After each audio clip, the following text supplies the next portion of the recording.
This is the Dog Savant Podcast with your host, Brett Endies.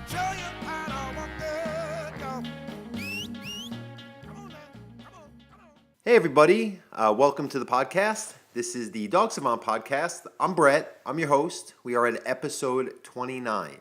Today we're going to talk about feelings. We may get around to a Q&A, but I do want to talk, as I always do, about how emotions versus rational thinking is not helping our dogs, either by creating problems in our relationships we have with them and the behaviors that they exhibit, or in a way to resolve those behaviors that they exhibit or train them to be able to navigate everyday life in a balanced, non-over-responsive way, meaning that they are not succumbing to things going on around them. They're going with the flow, if you will, if you want to take it in a layman's terms way of describing it. They're not having their sensory processing system on overload, which creates this over-responsibility because we can't see what's going on, or we're not willing to put a dog through a slight amount of discomfort. Not even always physical, as much as it's just like making them face life on life's terms so they can deal with life on life's terms in a more safer feeling way at some point in the future. Just like any kind of growth system for a human, dog, animal, nature, whatever it is. So what stems this? We'll talk about the business after. Let's keep going. So what stems this is that was like so Jewish of me, right? Like, let's do it. Let's go get some coffee and a bagel. Anyway, so got to be self-aware when you're a human and a dog trainer. So make fun of yourself. Humility is a good thing. So what stems from this? I made a post. There was it was a video that just came through my feed of just a cattle dog working a bull. It was a couple cattle dogs, I think, and they were keeping these bulls in line, and it was getting pretty intense. Like they were nipping at it, and the bull was butting at it, and I didn't even go into the comments, but I could imagine people were up in arms seeing it. But I also wanted to point out and share it with a comment, basically, this is what dogs really are. If you think your fur baby, whatever, blah, blah, blah, your little dog is this gentle creature, and as the purely positive people want to lead you to believe, you're really doing your dog a disservice. And I'm not saying put him go with the bulls. These dogs are bred and trained to do this. But in some degree, your dog, even your cute little fluffy dog, has some purpose, and it's probably not laying on the couch all day or be treating like a baby or empowering them to feel they're in control of the human-dog relationship. So I post that, and of course, out of the woodwork, some people will come, and someone's, and I think I had said something about how, I'm going to read it, why not? Because I don't want to be talk out of line here. Unlike these people, I like to talk about reality, and like I said, humility, address when I'm incorrect, and I speak out of line. I only go by a lot of unrelated people. You can check my, how I make my living. You can, whatever accounting you would do and say, how does his money go in his bank account? These are people paying him, and they keep paying him because he's doing a good job, and they keep referring other people, and most of these people have seen other purely positive trainers before Brett did that quote-unquote good job. There's a lot of other trainers working like I do too. You're just the ones who are attacking us, so we have to kind of speak out now and dissect your psychology of what makes you have such a strong opinion. We don't care what you do to us, but the information you're giving dog owners is so pandering to their emotions instead of telling them frankly what's going on and assuming certain tools or ways of training that isn't yours is a mean and abusive, which I'm going to get to right here, or corrective only. You're just not even seeing what's really going on. Now, this is a long thread with me and some other trainers that jump in. Oh, sorry, buddy. That's someone else there who also believes like me, who I follow, who is only talking from experience and what he has to go through when all these owners are saying, you're helping us, my dog is happier, you're not beating my dog is better off because of what you're teaching us to do with them because you're addressing it. Okay, so let's find one of these feeds. Let's find the original post here. Okay, so it's the dogs nipping at the bull. Dog's like nipping at its head and the bull's butting it, but they're keeping it in line. It's 3 border collies. 4 of them maybe. So I wrote, this is what dogs really are. Keep in mind that next time a purely positive, when I said whack job, that's probably what got them triggered. It tells you putting a harness on them or using treats instead of corrections are, quote, gentler because they make the handler's psychological deficiencies feel better. Now, I'm going to explain what I meant by that in a second, but I want to show you. Your remark about force-free training is not only ignorant, but it lacks sense. First of all, ignorant would be if I wasn't a professional trainer for 25 years who makes I'm very busy. I make a pretty decent living, and it's not about how much money I make. It's about how busy I am seeing clients that are desperate because purely positive trainers failed them, and the results speak for themselves, and all the people and their testimonials back it up. So it's not my imagination. I'm not inventing this. I just state facts. I'm semi-autistic. I can't really fabricate shit. It's not in my wheelhouse of ability psychologically. I just kind of narrate, this is what it is. If it wasn't, I'd say that's what it isn't. Anyway, so it's not really ignorant. It's just stating fact. And I'm sorry I said whack job maybe, but I'm tired of it. These people are killing dogs. What else do we have to do? We have to, whatever we have to do to sensationalize our point, so be it. That's what they do exclusively. There's no rational statements. It's all sensationalism. At least we're giving points and speaking about actual evidence of what's happened and what doesn't. Okay, so it lacks sense. No, I think it makes a lot of sense what I say. A lot of people seem to be happy, and a lot of people I work with are pretty on point in life, so they're pretty bright people who are my clients. Deficiencies don't have feelings. Now, what I meant by that, so the reason why a lot of people promote the purely positive is, quite frankly, they're trauma survivors, right? And I talk about this or they're people who are unable to hear anything outside their own way of seeing it, and unfortunately what happens is if they don't like what they hear or see, or a psychological nerve is triggered, they go after the messenger and they want to label it. So they call dog trainers who don't use only purely positive, abusive, or the traumatizing. They use these sensational words to make their point, to almost get us to back off, because they know we don't want to be labeled that. Deep down we know we're not, so you can label us that. But again, the real life world speaks for itself. But what happens is that these people are so collectivist in their thinking, is that they create this community of these feel-gooders that keep promoting each other, and they don't call each other out. What I find good friendship or good community in the other dog trainers that I like to interact with and communicate with is they'll tell me when I'm being bullshit. They'll tell me if a tool that I'm using or something I'm not using is going to be, I'm better adjusting it or changing it. Not with this triggered response. They're just like, hey, dude, why don't you try this? Oh, it did or didn't work. Let's talk about it like fucking human beings, not like animals who want to just go attack somebody who's just telling you facts. And that's the biggest issue I keep repeating, is that these people are so wanting to attack something that doesn't collectively think like them. They assume. So let me get into this again, as far as because then it gets into the whole. Let's see what we got here. That's the other trainer, Becca. Shout out to you, because you really went good. I awoke a bear today. She's another trainer from the East Coast who doesn't tolerate this. Okay, so here's another one. The same one, actually, who had that initial shit statement. You are not even open to the idea that dogs learn by motivations, trust, connection, conditioning, and what we lead them to do when we take time to build a relationship with them built on respect. Yes, we're not beating a dog. Of course we respect them. We respect them as dogs. We're not seeing them as these sensationalized humans, just like humans shouldn't see that about themselves. That's why I find that narcissists who are protecting their fragile egos, because a lot of narcissists are trauma survivors, if you want to see it come full circle, they project themselves onto these animals. Nature, I don't think another dog, when they're trying to say, hey, dog, you're acting a little erratic, can you just take it down a notch? I don't think they're thinking about trust. They just want to, hey, we'll connect, but we got to get in order here. You're just too erratic. And this doesn't address, well, why does the dog specifically do what it does? This is all sensationalized words and trying to create an emotive response in the reader. It's not like, hey, this is why dogs do this. This is what gets done. This tool does this. This tool does that. And they would say, we do not need to inflict pain or cause our dogs to fear us. I've trained 20,000+ dogs, many clients. Not 5-star impeccable Yelp reviews, right? 5 years in the most competitive dog training area, Los Angeles. High-level celebrity and literally billionaire clients. Okay, Elon Musk, I'm his personal dog trainer, okay? I don't think these people would have a trainer in their house working right in front of them. I don't board and train. Everything's done in front of the clients or with the dog in an area that people are watching, and I make, so nothing can be inflicting pain or lack of trust, because they wouldn't hire me. And I wouldn't do it because it doesn't help dogs. So for you to make these assumptions and conclude that if I'm against what purely positive bullshit that I explain it is, that you go right to this polarization that we're using pain and fear us. I've never once in all my years doing this. So that's a complete nonsensical statement, and you jump. And my response is, of course, and I'll read my response verbatim here when I'm done, explains that maybe you shouldn't jump in at the 11th hour and you have not a clue what you're talking about, both in the individual me, the type of comment I'm making, And dog training is what it is because you clearly are not in this world that I am, right?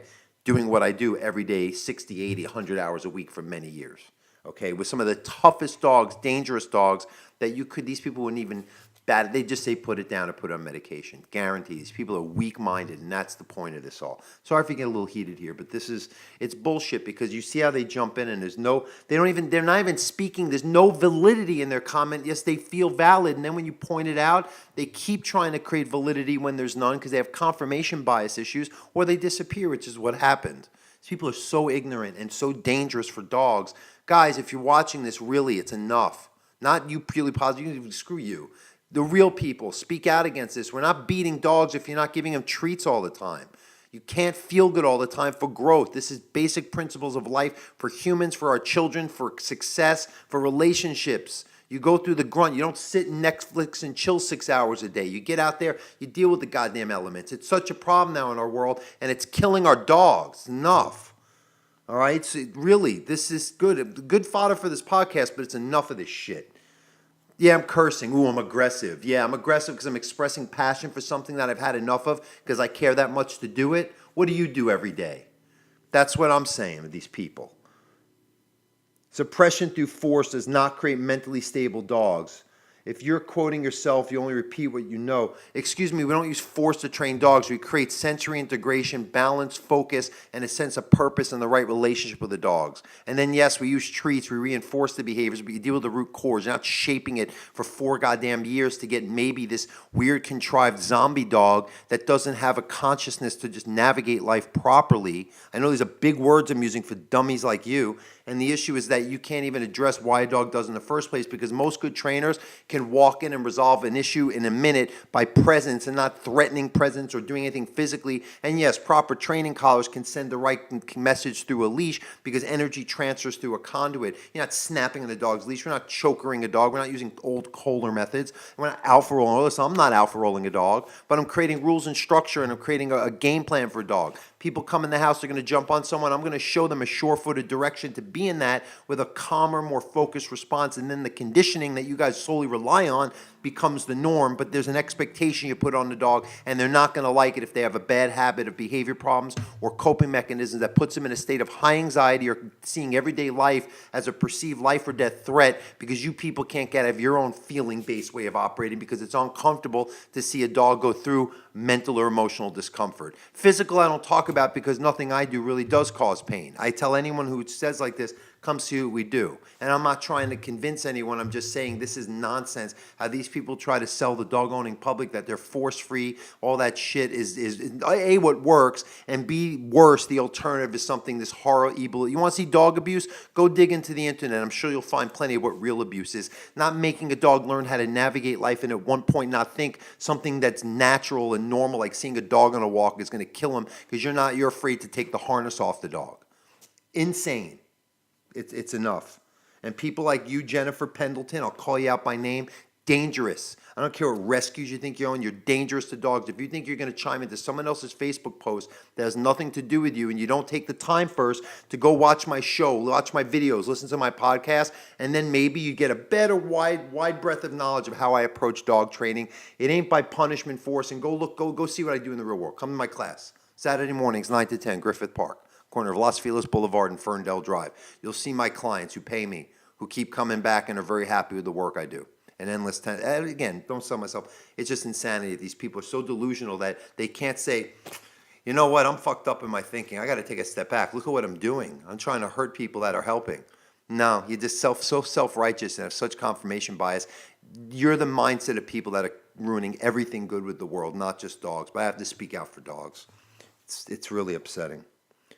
Oh, I get triggered because I'm in the real world in people's living rooms all day long fixing your nonsense because they all try this because you tap into their emotions with your advertising nonsense, and then I have to come in and clean up the mess, and they all tell me, boy, this makes a lot more sense because my dog's a lot happier and calmer right away, and it's none of this weird fucking pandering sunshine and unicorn nonsense that you're throwing down people's throats.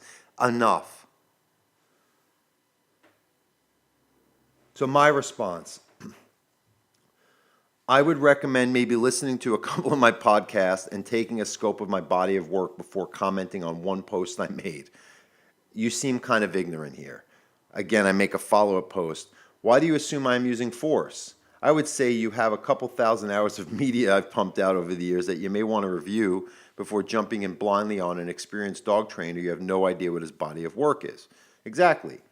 So that's really all it is. And I'm going to read Miss responses. This might explain the whole, because I think I didn't articulate enough of like why a lot of people promote purely positive or that kind of type of thinking where it's collectivist versus the individual can think for themselves, are victims of trauma. And I am getting a little Jordan Peterson here, but look, call me. Some people have said I'm the Jordan Peterson of the dog world. God bless them, because I would love to be seen with that guard, and people would hear what I say, because I'm pointing out a very similar message, but in the dog realm. Okay, it's that basic human psychology that has to be adjusted, or dogs and children and everything else is going to fall to shit.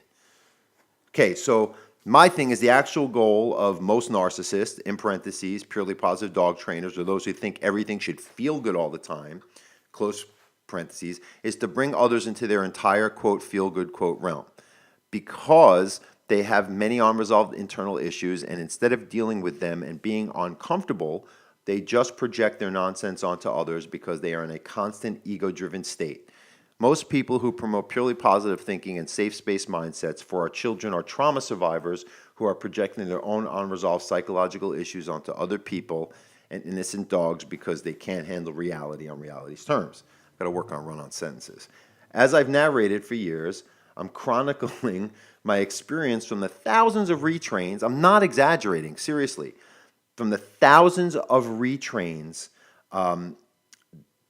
that only come from the delusional thinking, purely positive trainers who blame dogs, owners, but not their flawed ideology for why the problems are not being resolved by them, because they just walk away, recommend the medicate or put your dog down or live with the issues. They won't take it on themselves, because I hear the stories from too many people who are dog owners who we now have to help. And we meaning many trainers, the balanced trainers, the one who do whispering, things that you purely positive think are cruel and abusive, and we're willing to use e-collars and pinch collars and regular collars and punish. I don't like punish, because I think, again, it's after the fact, but there's people who punish, and I'm like, what's punishment?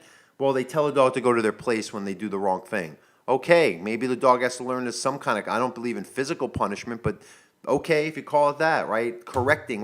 These dogs are fine, and the dogs are better off because of it. And it's in a calm, balanced, pragmatic way. These tools are even being used by. There's bad trainers, bad everything. There's people who eat dogs. Go after them. I mean, really, there's bad everything. You're gonna go after someone because they don't think like you, and the way you think tends to not work. And it's proven, and you won't admit that. I don't think so. Maybe you should be going after these people. What did I say?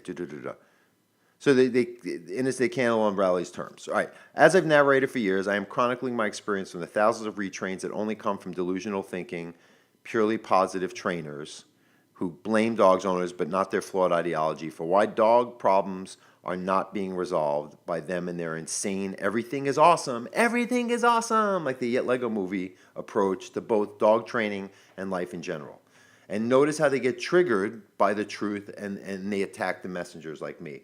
And there's, a lot of dog trainers starting to speak out about this, because we built up a good reputation in the real world, and we're not scared. And even in social media, there's a lot of good online trainers who are giving good information too, and they're not backing down because someone puts a post, oh, your shit's abusive.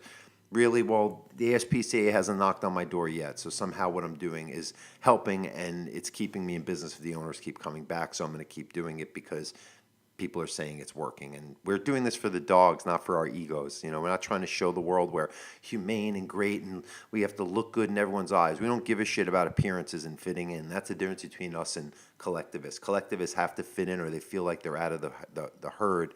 And it's a feel-good herd nowadays, and it's an impulse herd, and it's a narcissist herd. And people who think, more like, we call it, for their fellow man, and in reality, it tends to help dogs raise children properly and foster proper relationships between humans. All right, got to breathe, guys. That was a good one. I let that out there. I've had it with these people. I've had it with them for a lot of years. I've been doing this since the 90s. Old dog trainer here. Got gray in my beard, okay? Been a while, and I've seen what I've seen, and I can't not narrate it. Show or no show, political correctness or not, it doesn't matter. It's about the truth. We're not trying to be aggressive, but we're talking about reality. And if those who are passionate enough to put it out there, maybe you want to hear what they have to say. Okay, so let's just do our business and we'll be out of here. So thank you for listening, watching. I have this on YouTube. Vimeo, I think we do sometimes. Jordan said we have to upgrade our account, but we'll get that going again. So youtube.com/dogtrainingla, on iTunes, of course, the iTunes podcast, The Dog Savant. Go on my website, dogtrainingla.com. My Patreon page, patreon.com/The Dog Savant. I'd love it if you can support the show a little bit. We can get more episodes, more things going related to this. And if you're a potential sponsor, please reach out to me if it's a product I use or something I think is helpful for dogs or otherwise. I'd love to promote it on my podcast here. The Untrainables, we just wrapped up our first season on Facebook Watch, so you can catch up on that if you haven't seen it yet. And hopefully we'll do another season coming soon. And also my sponsor, WildZorafoods.com. They are a healthy, paleo-friendly, freeze-dried, and other type of healthy snack foods used for backpacking, convenience, survival, prepping, whatever it may be. Really good stuff. It'd be cool if they created dog food Division 2 one day. It'd be really good to take that out with your dog camping too. But anyway, I love it. I use it all the time. I keep some in my car. I use it just on the go. You can add some hot water and you got a great healthy meal. So WildZorafoods.com, when you check out on your first order, put in the code The Dog Savant and you get 20% off your first order, anything you get on their website. So thanks again, guys, for being my sponsor. Thanks again, guys, for watching, listening. And don't forget to share this, rate, review, tell your friends, subscribe, all that good stuff. The more people that listen, the more dogs we can help, the more people will know about this. That's the only reason why I do this, okay? I have individual clients, and I have you guys, the online community, and I want to express more of what I share with them to you guys so we can help more dogs on a greater scale each day. Thanks again, guys. Love your dog. Lead your dog. Get out there with your dog. Have a great day. Bye.